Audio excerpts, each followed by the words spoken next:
Então você vai fazer o concurso do Ministério Público do Rio de Janeiro, 2025, e você precisa gabaritar, portanto, a matéria organização do Ministério Público.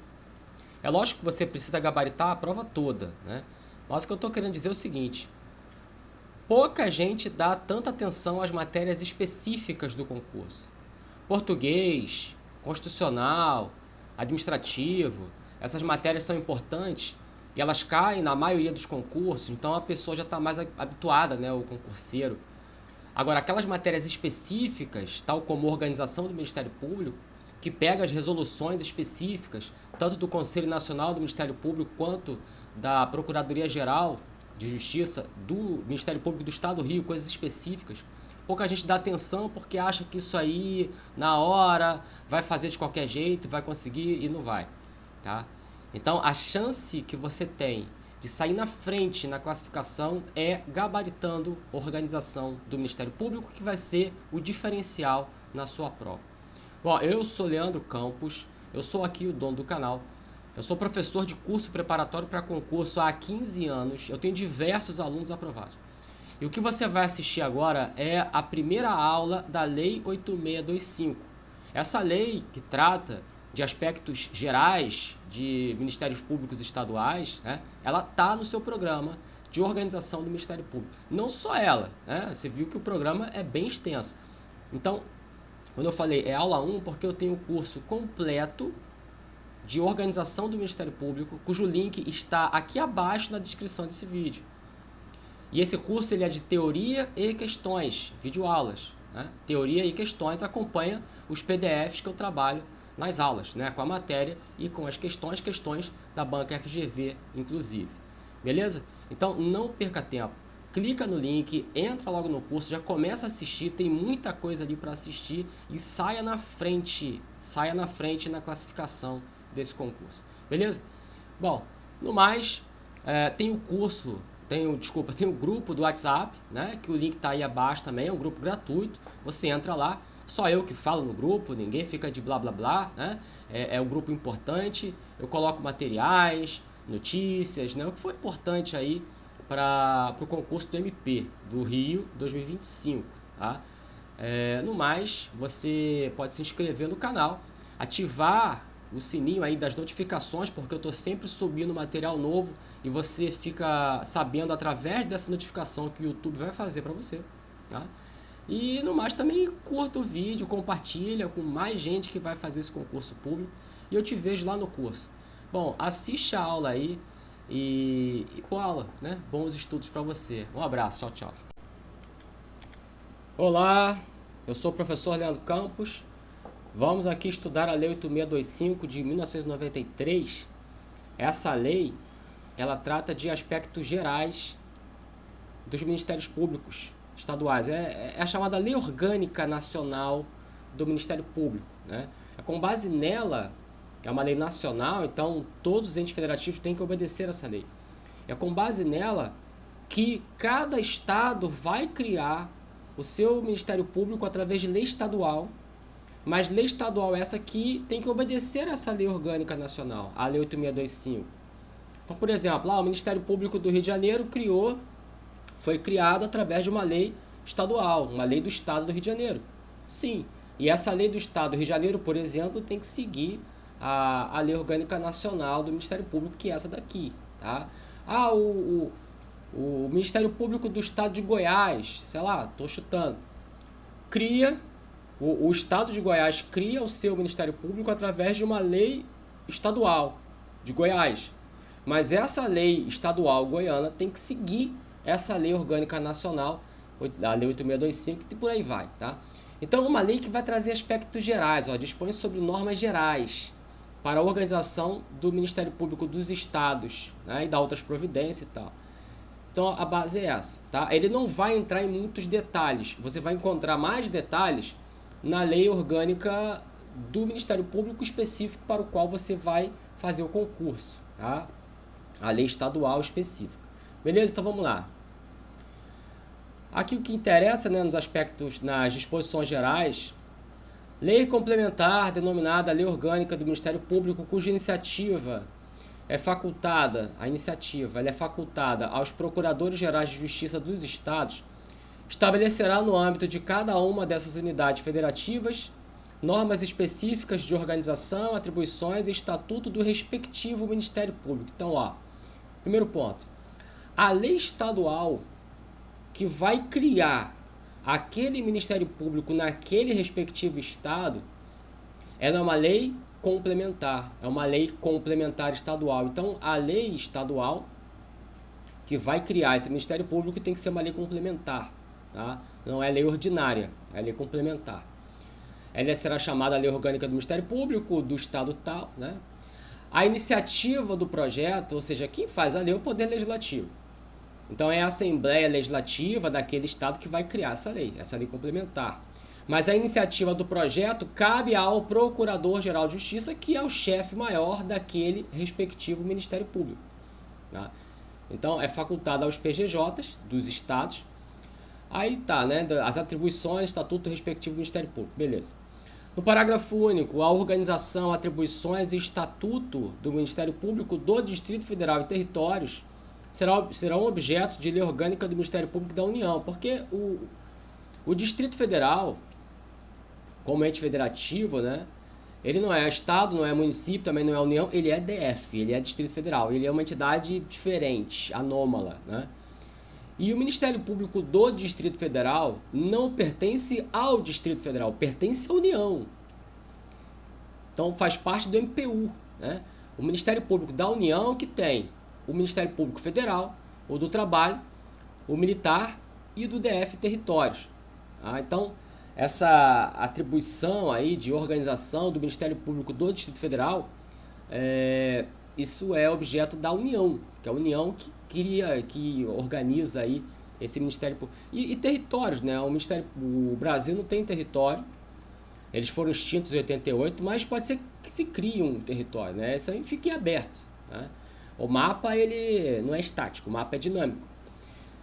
E uma vez criado um território, né, que é de administração federal, uma vez criado esse território, o Ministério Público que vai atuar nesse território já está criado, é esse aqui. Tanto é que é Ministério Público do Distrito Federal e Territórios. Tá? Ah, mas não tem território, mas quando for criado já tem o MP, que é esse aí. Beleza. No artigo 3º fala que ao Ministério Público é assegurada a autonomia funcional, administrativa e financeira, cabendo-lhe especialmente. Então ele vai dar aqui algumas atribuições do Ministério Público, mas sempre lembrando que o Ministério Público ele é autônomo. Ele é autônomo porque ele, na sua função, no exercício da sua função, que é dada pela Constituição Federal, a Constituição Federal vai dizer quais são as funções do Ministério Público, e nisso o Ministério Público tem autonomia. Não cabe, por exemplo, ao governador do Estado determinar se o Ministério Público vai entrar ou não com uma ação civil pública. Cara, isso é autonomia funcional do Ministério Público. Tá? A autonomia também administrativa. Se você está fazendo um concurso para o Ministério Público, saiba você que é o próprio Ministério Público que está organizando esse concurso, porque é o seu pessoal, é a sua autonomia administrativa, não é o governador, não é o legislativo, é a autonomia administrativa do Ministério Público. E financeira também, diz respeito aí à iniciativa da proposta orçamentária. E ele vai falar também aqui, logo em seguida, ele vai falar também da dotação orçamentária, também autonomia financeira. Então, autonomia funcional, administrativa e financeira. Então, quando ele fala, eu sublinho aqui especialmente, porque ele vai dar alguns incisos, vários incisos, mas a matéria não se esgota aqui, tá? Inclusive no último inciso ele vai dizer, olha, outras situações e tal. Então, no primeiro, praticar atos próprios de gestão, isso é autonomia administrativa, né? Gerir, né? Tá. Praticar atos e decidir sobre a situação funcional e administrativa do pessoal ativo e inativo, da carreira e dos serviços auxiliares organizados em quatro. Autonomia administrativa de pessoal ativo e inativo. Então não tem nada demais aqui. Elaborar suas folhas de pagamento, expedir os demonstrativos, tá? Adquirir bens e contratar serviços, tudo autonomia administrativa, tá? Efetuando a contabilização dos gastos e tudo, autonomia administrativa.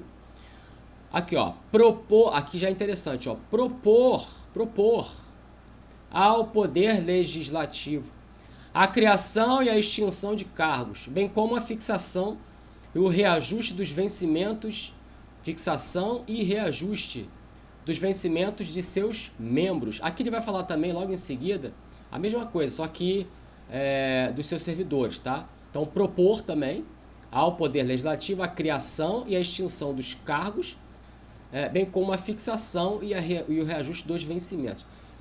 Então, primeiro, a criação do cargo de promotor de justiça, que é um membro, a criação do cargo de um servidor, analista ou técnico, que são servidores, não é feita pelo Ministério Público. A extinção desses cargos também, tá? A criação e a extinção de cargos, seja de membro, seja de servidor, é feita por uma lei, pelo Poder Legislativo através de uma lei, né? Agora, a proposta do projeto de lei nesse sentido cabe ao Ministério Público, né? Cabe ao Ministério Público.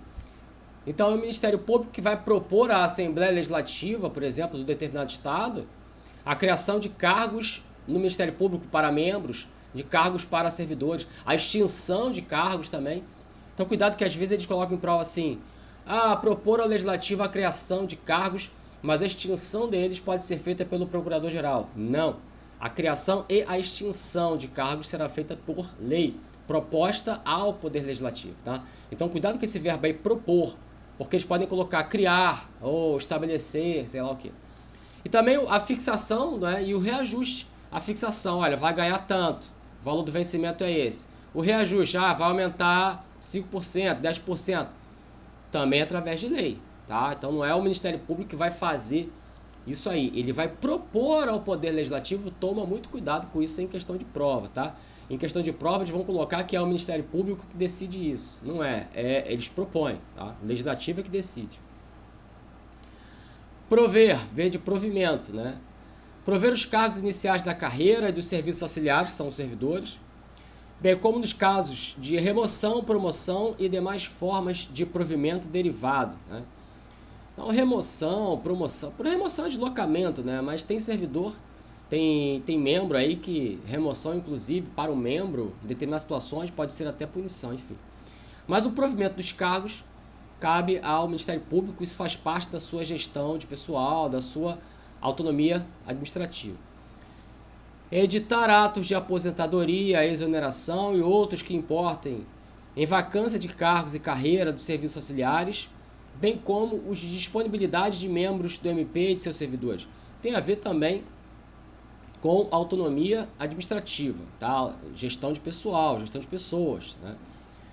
Organizar suas secretarias e serviços auxiliares. Então, grande parte disso aqui é autonomia administrativa. Organizar suas secretarias, seus serviços, né? Das procuradorias e das promotorias, né? As procuradorias estão no segundo grau de jurisdição e as promotorias no primeiro grau de jurisdição. Então, o promotor de justiça é aquele que atua no primeiro grau de jurisdição, né? Os procuradores de justiça estão no segundo grau de jurisdição, aí nos recursos, né? No tribunal e tudo. Compor os seus órgãos de administração, tá? Elaborar seus regimentos internos e aí o último inciso que eu falei, ó, exercer outras competências. Então, a coisa não se esgota aqui, tá? Não é um rol taxativo, é um rol o quê? Exemplificativo. No parágrafo único fala que as decisões do Ministério Público, fundadas em sua autonomia funcional, administrativa e financeira, obedecidas às formalidades legais, têm eficácia plena e executoriedade imediata. Então já é aplicado logo em seguida, né? Toda decisão do MP que diga respeito à sua autonomia funcional, administrativa e financeira. Ressalvada aí a competência do Judiciário, Tribunal de Contas, que podem suspender algumas coisas que, lógico, né, não obedecem à formalidade legal, você tem aí que aparar as arestas. O Poder Judiciário pode fazer isso, dentro das possibilidades também que o Poder Judiciário pode atuar, né? E Tribunal de Contas, que disser respeito aí a finanças e tudo mais. Mas eficácia plena e executoriedade imediata. Beleza. No artigo 4º fala que o Ministério Público elaborará sua proposta orçamentária dentro dos limites estabelecidos na LDO, na Lei de Diretrizes Orçamentárias, encaminhando-a diretamente ao governador do estado, que a submeterá ao poder legislativo. Então, aquela coisa, né? A lei orçamentária anual, né, que é do estado como um todo, é uma lei orçamentária para o estado inteiro, né? Então, por exemplo, o estado do Rio de Janeiro inteiro é a lei orçamentária anual do estado do Rio de Janeiro. É feita pelo poder legislativo. Então, o legislativo. Tá. Agora, não é o legislativo que vai elaborar. O legislativo aprova a lei, mas quem elabora isso? Aí, assim, quem coloca, melhor dizendo, quem tem a iniciativa do projeto? O governador. Então o governador do estado é que joga o projeto de lei orçamentária lá no legislativo, para o legislativo votar e aprovar aquela lei orçamentária, sim.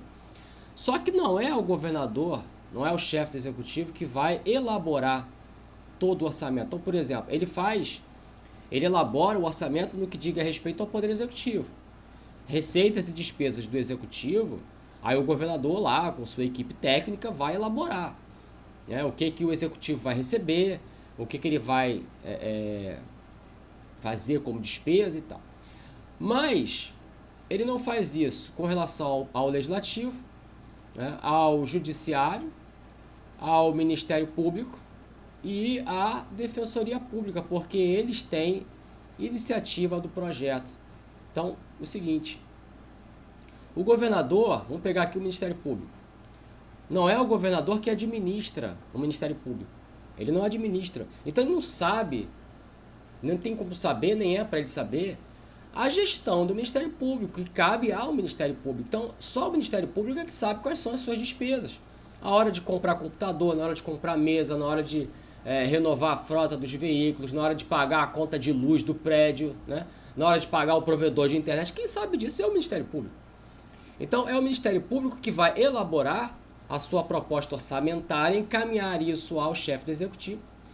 E o chefe do executivo, por sua vez, vai receber essa proposta orçamentária do Ministério Público e dos demais poderes e também da Defensoria Pública, né? E vai consolidar aquilo tudo num projeto só, que é o PLOA, é o Projeto de Lei Orçamentária. Encaminha então ao Legislativo, o Legislativo ele vai se debruçar e ficar meses aí discutindo essa proposta de lei orçamentária, até que no final saia a lei orçamentária, né? Então, o artigo 4º ele vem dizendo bem claramente, o Ministério Público elabora a sua proposta, é ele que elabora a sua proposta orçamentária, né? Dentro dos limites estabelecidos na LDO. Porque acima da LOA tem a Lei de Diretrizes Orçamentárias orientando a elaboração da LOA. É lógico que quando o Ministério Público elaborar a sua proposta orçamentária que vai constar nessa lei, ele, Ministério Público, também vai ter que obedecer essa daqui, dentro dos limites que a LDO. E aí, quais são os limites? Cada assunto vai ter um limite de gasto, um limite de providências, prazos. Então, cada LDO vai dizer uma coisa diferente. A cada ano você tem uma LDO diferente, não é para você se preocupar com isso. O que você tem que se preocupar é que a proposta orçamentária do Ministério Público tem que obedecer aos limites estabelecidos na LDO, na Lei de Diretrizes Orçamentárias. E aí, seguindo, encaminhando-a diretamente ao governador, que a submeterá ao Poder Legislativo. No parágrafo 1º, ele fala que os recursos, né, é a verba, né, é o dinheiro. Os recursos correspondentes às suas dotações orçamentárias próprias e globais, compreendidos os créditos suplementares especiais, serão entregues até o dia 20 de cada mês, sem vinculação a qualquer tipo de despesa. Dotação orçamentária é o que está previsto na Lei Orçamentária Anual, que é destinado, está previsto de verba, né, de numerário, e que é destinado ao Ministério Público. Então é uma dotação de verba, uma dotação de dinheiro prevista no orçamento ao Ministério Público. Então esses recursos, eles serão entregues ao Ministério Público no dia 20, até o dia 20 de cada mês. Como assim entregues? É o chefe do executivo, é o governador do estado que tem a chave do cofre. É ele que administra a conta bancária do estado. Então, o estado ele só pode ter uma conta, tá? É unicidade de caixa ou chamada unicidade de tesouraria. Quem administra essa única conta é o executivo. Mas o Ministério Público não está no Executivo. Então o Executivo, aquilo que o orçamento disser que é dotação orçamentária para o Ministério Público, o Executivo vai ter que mandar esse dinheiro mensal, né, ao Ministério Público até o dia 20 de cada mês, e o chefe do Executivo é obrigado a fazer isso, senão é crime de responsabilidade. Tá? Aí depois ele fala em dotações próprias, globais, créditos suplementares especiais, esses são pontos específicos de direito financeiro ou administração financeira orçamentária que você não precisa se preocupar. Tá? Então, tá aí. Sem vinculação a qualquer tipo de despesa, é mais voltado para a despesa de receita, né, de impostos. Né? Aí também é outro ponto que eu não vou entrar, mas a receita dos impostos tem o princípio da não vinculação. Né? A receita dos impostos, você vai estabelecer no orçamento sem uma lei dizendo onde você vai gastar, sem ter uma lei dizendo que o dinheiro desse imposto tem que ser destinado a tal ponto. O dinheiro de taxas, de contribuições, eles podem ser destinados por lei a uma despesa específica, mas a dos impostos não. Mas é um outro assunto também. O único ponto que você tem que saber aqui é o recebimento até o dia 20 de cada mês. Senão você vai entrar em outra matéria que não é o ponto. Parágrafo 2º, a fiscalização contábil, financeira, orçamentária, operacional e patrimonial do Ministério Público, quanto à legalidade, legitimidade, economicidade, aplicação de dotações e recursos próprios e renúncia de receitas, será exercida pelo Poder Legislativo, mediante controle externo e pelo sistema de controle interno estabelecido na lei orgânica. Então, a fiscalização aqui prevista é aquela mesma da Constituição Federal. Artigos 70 e 71, quando fala de fiscalização contábil, financeira, orçamentária, com relação à legalidade, legitimidade, também não vou entrar em detalhes aqui, você pega na Constituição Federal esse assunto, renúncia de receitas e tudo mais. Então, o controle, o que é importante aqui no parágrafo 2º? O controle, a fiscalização dos gastos aí do Ministério Público cabe ao Poder Legislativo. Cabe ao Poder Legislativo. E o Legislativo, ele vai fazer um chamado controle externo. Por que controle externo? Porque o Legislativo é um órgão externo ao Ministério Público. Então, mediante controle externo pelo Poder Legislativo. E também pelo sistema de controle interno.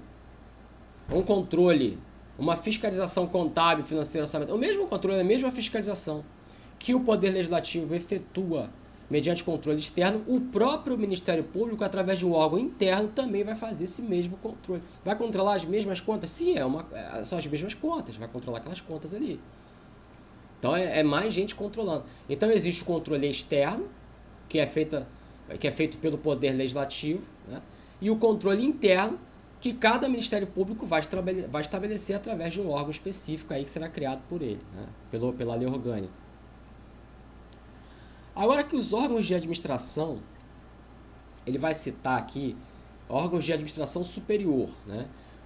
Procuradoria-Geral, o Colégio de Procuradores, o Conselho Superior e a Corregedoria. Eles são de administração superior porque eles ditam as normas administrativas, né? A gente está falando de administração. As normas administrativas do Ministério Público como órgão, né? De administração superior que está acima de todos eles. Também são órgãos de administração as procuradorias e as promotorias. Aí não são de administração superior, porque eles não ditam as normas do Ministério Público como um todo, tal como esses 4 aqui de cima.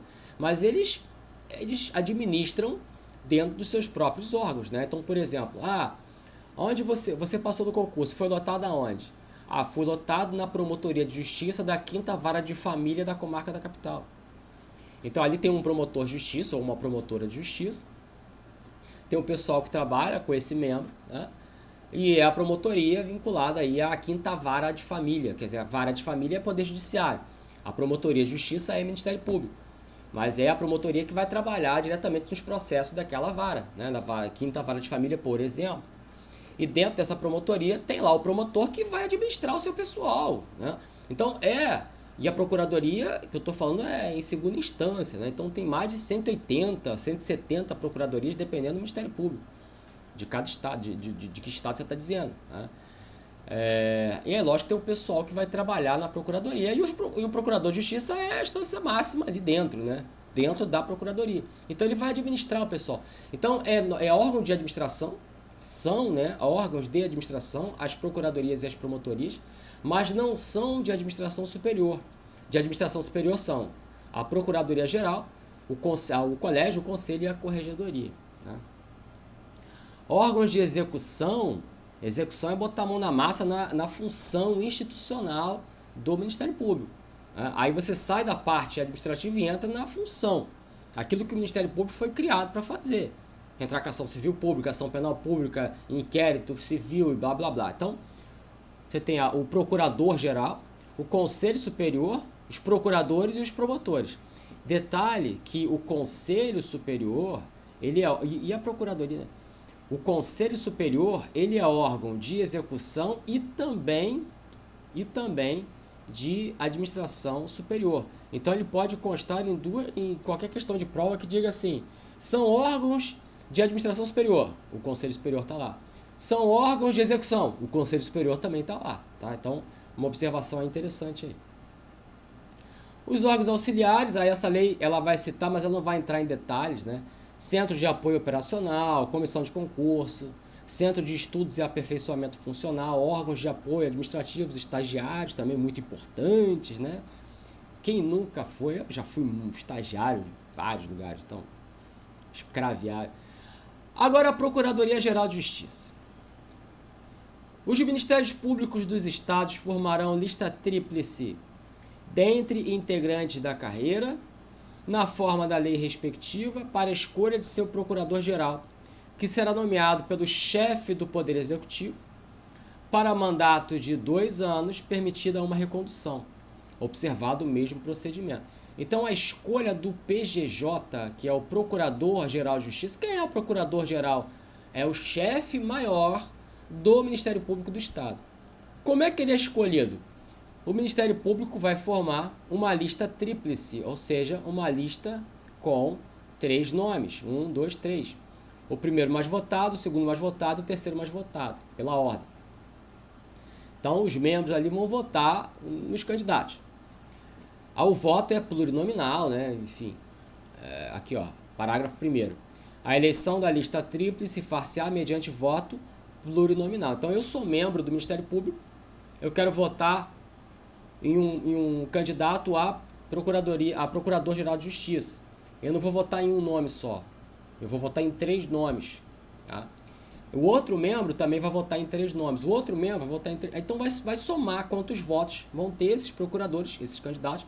Aí o primeiro mais votado vai entrar em primeiro na lista, depois o segundo, depois o terceiro. Beleza. Essa lista tríplice é encaminhada ao governador, ao chefe do Poder Executivo do Estado. E esse governador vai escolher um dos 3. Tá? Ele pode escolher o primeiro, o segundo ou o terceiro. Ele não é obrigado a escolher o primeiro porque não teria sentido existir uma lista e encaminhar para o chefe do Executivo com 3 nomes se ele é obrigado a escolher o mais votado. Né? Não teria sentido. Ele pode escolher qualquer um dos 3. O mandato do Procurador-Geral é de 2 anos.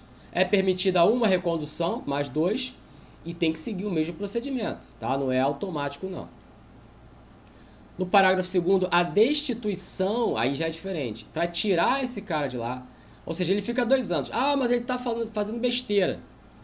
Então, para destituir tem que ser o Poder Legislativo. Ó. A destituição do Procurador-Geral de Justiça, por iniciativa do Colégio de Procuradores, deverá ser precedida de autorização de 1/3 dos membros da Assembleia Legislativa. Então, 1/3 dos membros da Assembleia, né, do Poder Legislativo do Estado, autorizando a destituição do Procurador-Geral de Justiça. Ou seja, para nomear, para escolher e nomear esse Procurador-Geral, o Poder Legislativo não faz parte do procedimento. Isso aí é o Ministério Público com o governador, mas para destituir você tem a atuação do Poder Legislativo. Tá? Então o Colégio de Procuradores que vai ter essa iniciativa, ele vai falar mais um pouco disso quando entrar aqui na parte do Colégio de Procuradores e, enfim, 1/3 dos membros da Assembleia. Parágrafo 4º.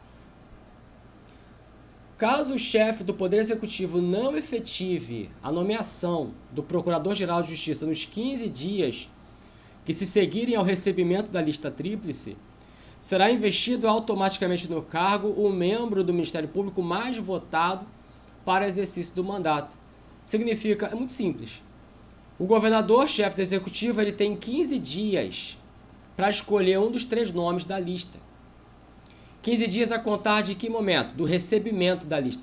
Não é o Ministério Público encaminha a lista ao chefe do executivo, o chefe do executivo vai receber. Pode ser que encaminhe essa lista num dia e 3 dias depois o governador vai receber. Então, os 15 dias, ele começa a contar do recebimento. Tá? Então, tá bem claro aí. E aí o chefe do executivo passou o prazo em branco, não fez nada. Então, entra o mais votado. Tá? Então, aí não vai ser por escolha, né?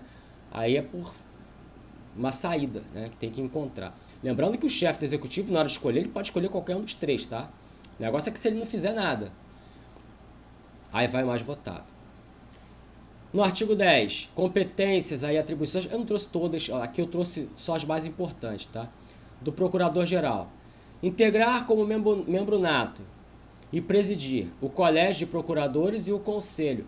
Então, o Procurador-Geral de Justiça, automaticamente, ele já preside o Colégio de Procuradores e o Conselho Superior. O Colégio de Procuradores ele já faz parte, porque todos os procuradores de justiça são parte do Colégio de Procuradores, ele é procurador de justiça. O Conselho Superior, ele também é membro nato, tá? Automaticamente o fulano é escolhido Procurador-Geral de Justiça, o fulano automaticamente já está lá no Conselho. E ele vai presidir os 2 órgãos, tá? Automaticamente. Então ele é Procurador-Geral de Justiça, presidente do Colégio de Procuradores e presidente do Conselho Superior do Ministério Público. Submeter ao Colégio de Procuradores as propostas de criação e extinção de cargos e serviços auxiliares e de orçamento anual. Então submete ao colégio. O Colégio de Procuradores logo em seguida vai falar sobre isso também, vai fechar aqui. Então eles vão discutir entre eles, né, a criação e extinção de cargos, mas isso vai ser mediante proposta ao Legislativo. Tá? A criação e extinção de cargos, você já viu aqui no começo dessa aula, que cabe ao Poder Legislativo. Mas é lógico que dentro do Ministério Público eles vão conversar entre eles, né, sobre a criação e a extinção, e aí você tem o Colégio de Procuradores, junto com o Procurador-Geral, enfim, discutindo esse assunto. Encaminhar ao Poder Legislativo os projetos de lei de iniciativa do Ministério Público. Eu quero alterar algum artigo da lei complementar orgânica do Estado, né, do Ministério Público daquele Estado. Então cabe ao chefe do executivo, oh meu Deus, cabe ao Procurador-Geral de Justiça a iniciativa dessa proposta perante o Poder Legislativo. Então, lembrando, exemplo, tá? A Lei Orgânica Estadual do Ministério Público do Estado é uma lei complementar estadual. Para alterar algum artigo dali, para retirar algum artigo, para colocar um artigo novo, para mudar a redação, tem que ser através de uma outra lei. E essa outra lei é por iniciativa do Ministério Público. Mas quem do Ministério Público vai lá? O Procurador-Geral. Então, o Procurador-Geral que vai encaminhar ao Poder Legislativo os projetos de lei de iniciativa do Ministério Público. Essa lei aqui, para alterar a lei orgânica do Ministério Público Estadual, um deputado estadual não pode ter essa iniciativa. Ele vai discutir, ele vai votar, porque o deputado estadual é membro da Assembleia Legislativa. Mas não cabe a ele a iniciativa desse projeto. A iniciativa desse projeto cabe ao Ministério Público.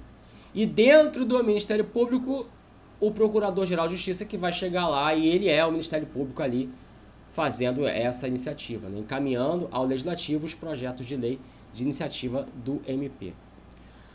Prover os cargos iniciais da carreira, bem como nos casos de remoção, promoção, convocação e demais formas de provimento derivado, o Procurador-Geral de Justiça. Editar atos de aposentadoria, exoneração e outros que importem vacância de cargos e tal. Quer dizer, coisa que ele falou lá no começo, que era o Ministério Público aqui, dentro do Ministério Público você sabe que portanto, é o Procurador-Geral de Justiça, né? Provimento, aposentadoria, exoneração e tal. É o Procurador-Geral de Justiça. Dirimir conflitos de atribuições entre membros do MP, designando quem deva oficiar no feito. Você tem, por exemplo, um promotor A dizendo, olha, essa ação aí é comigo, esse inquérito, esse procedimento é comigo. E vem o promotor B falando assim, não, esse procedimento é comigo, né? Então você tem um conflito de atribuições entre 2 promotores. Nesse caso aqui, um conflito chamado positivo. Porque os dois estão dizendo que eles são aqueles que têm atribuição, né? Ou então o contrário. O A caiu no colo do A um determinado procedimento e o A falou assim, não, isso não é comigo não. Sei lá, de alguma forma caiu no colo do B, o mesmo procedimento, só do A foi para o B. Aí o B, não é comigo não. Então você também tem um conflito. Nesse caso, um conflito negativo, né? Quem vai decidir esse conflito é o Procurador-Geral de Justiça. Vai ter um procedimento para isso. Ele é que vai designar quem vai oficiar nesse feito, nesse processo, nesse procedimento. Ou é o A, ou é o B, ou é um outro, não sei. Depende do que a gente está falando. Mas está aí, é o PGJ que vai dirimir conflitos, resolver conflitos de atribuições. Decidir processo disciplinar contra membro aplicando as sanções cabíveis. Então, o membro do Ministério Público, se tiver que receber alguma sanção disciplinar, alguma punição disciplinar, essa punição cabe ao PGJ, né? Dentro de determinadas atribuições também. Expedir recomendações sem caráter normativo aos órgãos do Ministério Público para o desempenho de suas funções. Então você tem resoluções específicas, né, que tratam sobre recomendações. Elas não têm caráter, na verdade, vinculativo, né? Sem caráter normativo, não tem um caráter de norma, né, de comando, mas é recomendação, tá? Aos órgãos do Ministério Público para desempenhar suas funções. E aí tem resolução que vai estabelecer mais detalhes sobre essas recomendações, que não é o caso de se aprofundar aqui, né? Tem resolução que fala mais sobre recomendações. Encaminhar aos presidentes dos tribunais as listas sextuplais, a que se refere os artigos tal e tal da Constituição. Essas listas, aí você está falando de quinto constitucional. Então, aquela coisa, um quinto dos membros do Tribunal de Justiça daquele determinado estado, dos membros, dos desembargadores, né, devem ser ocupados por membros oriundos do Ministério Público e da Advocacia. Aí eu vou colocar aqui a OAB. Tá? Então, por exemplo, são 50 desembargadores. 10 deles, ou seja, um quinto dos membros, né, como desembargadores, não podem ser juízes de carreira, aqueles juízes que o cara faz prova para juiz, passa, aí vem juiz, aí chega desembargador. Não. Esse um quinto deve ser ocupados, esse um quinto das vagas, né, deve ser ocupadas por membros do Ministério Público e da Advocacia. No caso aqui do Ministério Público, ele vai ter 5 vagas, né? 5 vagas de membros oriundos do Ministério Público e 5 vagas de membros oriundos da Advocacia, né? Agora, cada um desses aqui, o que acontece? Vamos lá, o Ministério Público ele faz uma lista sextupla.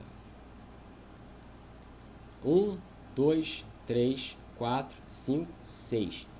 Uma lista sextupla, ou seja, com 6 nomes de 6 membros. Essa lista é encaminhada ao Tribunal de Justiça daquele determinado estado. E esse Tribunal de Justiça vai reduzir essa lista para 3 nomes e vai virar, portanto, uma lista tríplice. Como o Tribunal de Justiça vai fazer isso? Isso é problema do Tribunal de Justiça. Cada Tribunal de Justiça de cada estado tem sua norma específica e eles estabelecem como eles fazem isso, através de votação, de qual órgão e coisa e tal, né? Essa lista tríplice, o Tribunal de Justiça vai encaminhar ao chefe do executivo, ao governador do estado, que vai escolher um nome dessa lista tríplice. E esse um nome vai compor aí a vaga de desembargador no Tribunal de Justiça. E esse membro do Ministério Público, se ele for escolhido pelo governador e, portanto, se transformar agora num desembargador, ele deixa de ser membro do Ministério Público e passa a ser desembargador. Tá? E passa a ser desembargador. Então, quem encaminha, o Ministério Público vai fazer a lista sextupla, né? Mas quem encaminha essa lista aos presidentes dos tribunais é o PGJ. Então, o PGJ, o Procurador-Geral de Justiça, quem encaminha ao presidente do Tribunal de Justiça, não é o presidente da República, não, pelo amor de Deus, é o presidente do Tribunal de Justiça, essa lista sextupla. Não está dizendo que é o PGJ que vai fazer essa lista sextupla, não é ele que vai fazer, você tem procedimento para isso. Tem votação e tudo mais. Mas, uma vez feita essa lista sextupla, uma vez ela existindo, é o PGJ que vai encaminhar ao presidente do TJ essa lista. Beleza. Exercer outras atribuições é um rol exemplificativo. Agora, o colégio tem pouca coisa para falar aqui, né? O colégio de procuradores é composto por todos os procuradores, todos procuradores. Não são promotores, são procuradores. Já está mais elevado na carreira. Competindo-lhe 2. Propor ao Procurador-Geral de Justiça a criação de cargos e serviços auxiliares, modificações na lei orgânica e providências relacionadas ao desempenho das funções institucionais. Então, propor ao PGJ lá, a criação de cargos e serviços auxiliares. Então, o Colégio de Procuradores e o Procurador-Geral de Justiça vão discutir ali a criação e a extinção, a criação de cargos e serviços, né, auxiliares, e depois encaminhar isso ao Poder Legislativo. Também assuntos relacionados à lei orgânica e tal. Aprovar a proposta orçamentária anual do Ministério Público, elaborada pela Procuradoria-Geral de Justiça, bem como os projetos de criação de cargos e serviços auxiliares. Então é interessante aqui a proposta orçamentária, que depois será encaminhada ao chefe do Executivo, que vai consolidar com as demais propostas e encaminhar ao Legislativo, né, para fazer a lei orçamentária. Mas, dentro do Ministério Público, quem aprova a proposta de orçamento do Ministério Público é o Colégio de Procuradores. Aprovar, mediante votação dos seus membros. Mas está falando assim, elaborada pela Procuradoria. Então, a Procuradoria-Geral de Justiça, não só o procurador, mas todo o corpo, né, que faz parte os agentes, né, que fazem parte da Procuradoria como órgão, é que vão elaborar, confeccionar essa proposta orçamentária. Vai gastar dinheiro aqui, vai gastar a proposta.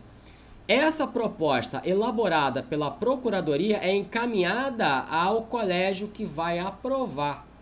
Então, cuidado, não é o Colégio de Procuradores que vai elaborar, que vai criar, que vai confeccionar a proposta orçamentária do Ministério Público. É a Procuradoria-Geral de Justiça. O que o Colégio de Procuradores vai fazer é aprovar, né?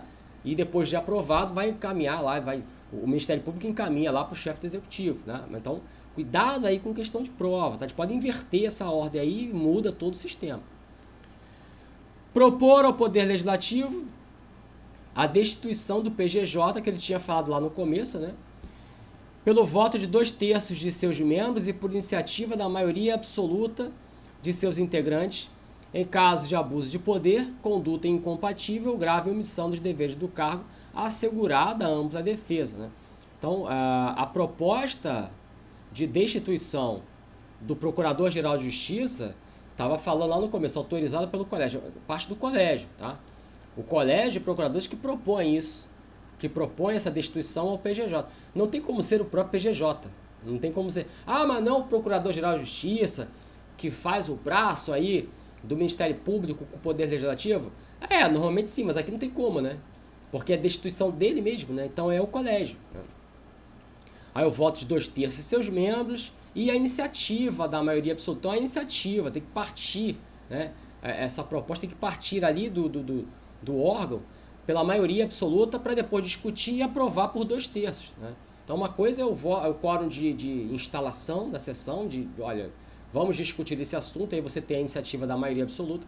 Outra coisa é a aprovação do projeto, né? A aprovação pelo voto de 2/3 de seus membros. E aí, lógico, né, garante ao Procurador-Geral de Justiça a ampla defesa dele, né? Aí o regimento interno do colégio, enfim, vai estabelecer, e a norma estadual vai dizer com mais clareza, com mais detalhes, o exercício dessa ampla defesa por parte do PGJ, que lógico tem o seu direito também. Eleger o corregedor e destituir o corregedor. Pelo voto de 2/3 de seus membros, em caso de abuso de poder, conduta incompatível ou grave omissão, por representação do PGJ. Então, a eleição, a escolha do corregedor-geral parte do colégio. E a destituição também. Então, interessante. A escolha do Procurador-Geral de Justiça é a lista, né, que é feita pelo Ministério Público e o governador escolhendo um dos 3. Mas a destituição é do Poder Legislativo. por iniciativa do colégio. Agora, com relação ao corregedor, é o próprio colégio que escolhe e o próprio colégio que destitui o corregedor. Então aqui um outro ponto específico também bom para a prova. Aí o voto é de 2/3 de seus membros, é o voto de 2/3 dos membros do colégio, e aí os casos de abuso de poder e tal, e a representação cabe ao procurador-geral, né? Não é assim, a iniciativa, né? O procurador-geral ou a maioria de seus integrantes é que vão ter a iniciativa do colégio, perante o colégio, falar, olha, vamos destituir o corregedor? Então essa ideia pode partir mediante uma representação do PGJ ou por iniciativa da maioria dos integrantes, a maioria absoluta, né, do colégio. Agora, a aprovação pela destituição é no caso de 2/3, né, mais do que a maioria absoluta. 2/3 é mais gente do que a maioria absoluta.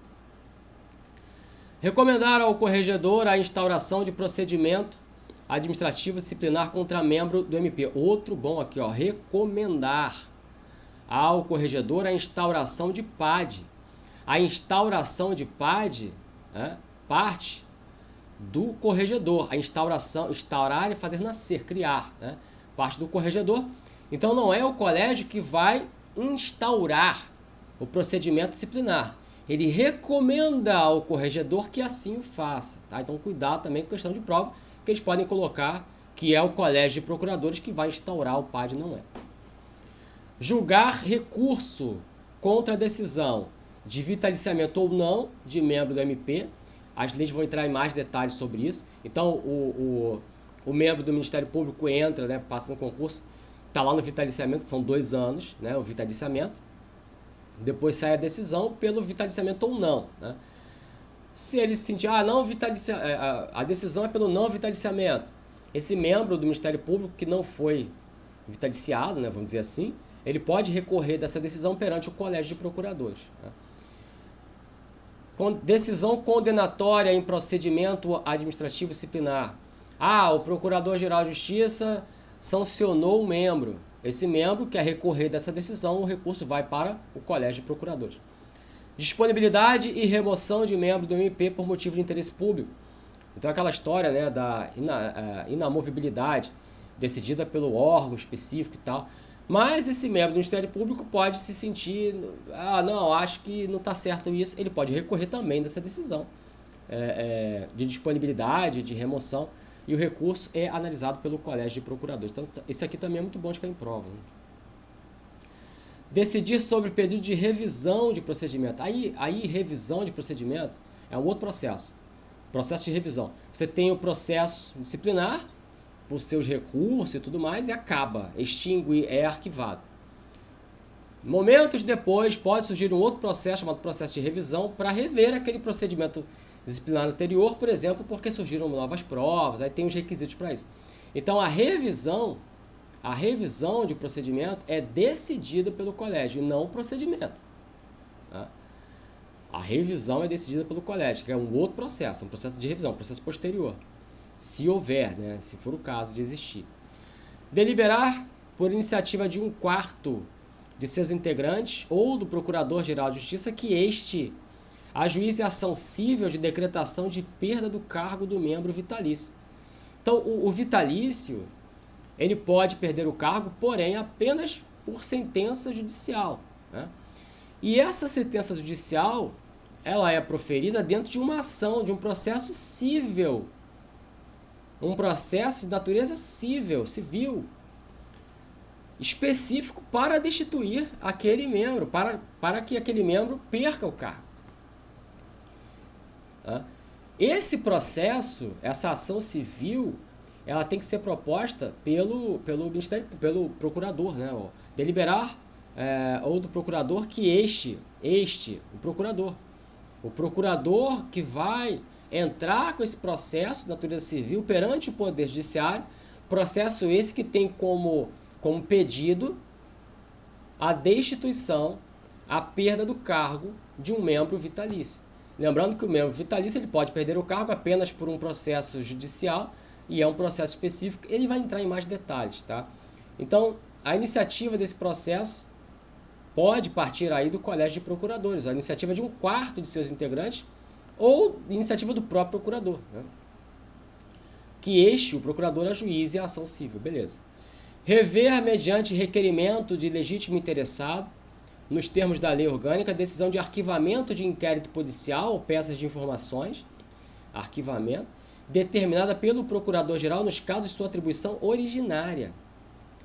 Então, atribuição originária do Procurador-Geral de Justiça para inquérito policial ou peças de informação. E ele, na sua atribuição originária, ele entende que é caso de arquivamento do inquérito, por tal e tal motivo, ou de peças de informação. Então, a revisão dessa decisão de arquivamento, né, se é atribuição originária do PGJ, a revisão cabe ao Colégio de Procuradores. Então, o PGJ decide arquivar, mas porque era um inquérito de atribuição de um promotor e caiu lá no PGJ, o PGJ aceitou a decisão de arquivamento, beleza. Não cabe nada aqui ao Colégio de Procuradores. Agora, se é uma decisão do PGJ que parte da sua atribuição originária, aí a revisão dessa decisão pelo arquivamento vai caber ao Colégio de Procuradores. Desempenhar outras atribuições, deixa claro que não é um rol taxativo, é exemplificativo. As decisões do Colégio de Procuradores serão motivadas e publicadas por extrato, salvo nas hipóteses legais de sigilo ou por deliberação da maioria de seus integrantes. Então, as decisões do colégio têm que ser motivadas. Você está decidindo por quê, né? Você tem que dar um motivo. Você tem que motivar. Motivar significa dar os motivos. Publicada e por extrato, é um relatório, né? Retirado ali daquela decisão. É um relatório. E é público, salvo sigilo. Então, o sigilo, que é a exceção, esse sigilo pode se dar pela própria lei, né, a hipótese legal, né, de sigilo. A própria lei, em determinados aspectos, vai dizer que aquilo é sigiloso. Ou um sigilo por deliberação da maioria dos integrantes do colégio. Então, um determinado assunto que a lei não diz que aquilo ali tem que ser sigiloso, mas a maioria do colégio, né, a maioria dos integrantes do colégio decidem que aquele determinado procedimento tem que ser sigiloso por tal e tal motivo. Então, tudo bem. Então, a regra é a publicidade, a exceção é o sigilo. Que o sigilo pode se dar por hipótese legal ou por decisão da maioria dos integrantes do colégio. No artigo 13, para exercer as atribuições do colégio, com um número superior a 40 procuradores de justiça, poderá ser constituído órgão especial. Então, isso é uma possibilidade aos ministérios públicos estaduais que tenham mais de 40 procuradores de justiça. Tenham mais de procuradores de justiça. Então, é uma possibilidade, poderá. Então, a criação de um órgão especial, né, que vai ter atribuições determinadas pela lei orgânica estadual. Então, fazer como dizer, um extrato, né, tirar ali daquele monte, né, um número menor com determinadas atribuições, né. Mas se aquele Ministério Público não tiver mais de 40, né, superior a 40, até 40, né, o Ministério Público ele tem 35 procuradores, então não tem como fazer um órgão especial, não tem nem para que isso, né. Aqui uma questão.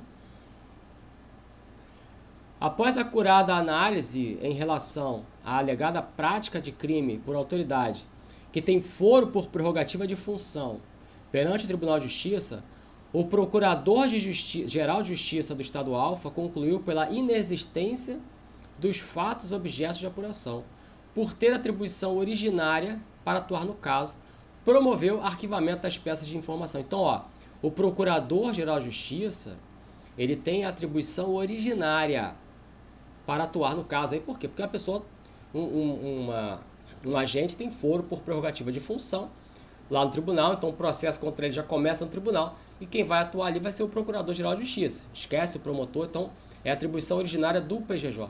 E o PGJ decide pela inexistência de fatos e promoveu o arquivamento das peças de informação. Nesse caso, à luz da sistemática estabelecida na Lei 8625 de 93, é correto afirmar que a decisão do Procurador-Geral de Justiça, considerando os balizamentos estabelecidos na Lei Orgânica, nesse caso, vai caber recurso perante o Colégio de Procuradores. Aqui, a letra A. Não é suscetível de ser revista por outro órgão? Errado, cabe ao Colégio. B. Pode ser revista pelo Colégio de Procuradores mediante requerimento do legítimo interessado, letra B. É a atribuição originária do PGJ, está deixando bem claro aqui, ó, atribuição originária. Decidiu pelo arquivamento, você acabou de ver.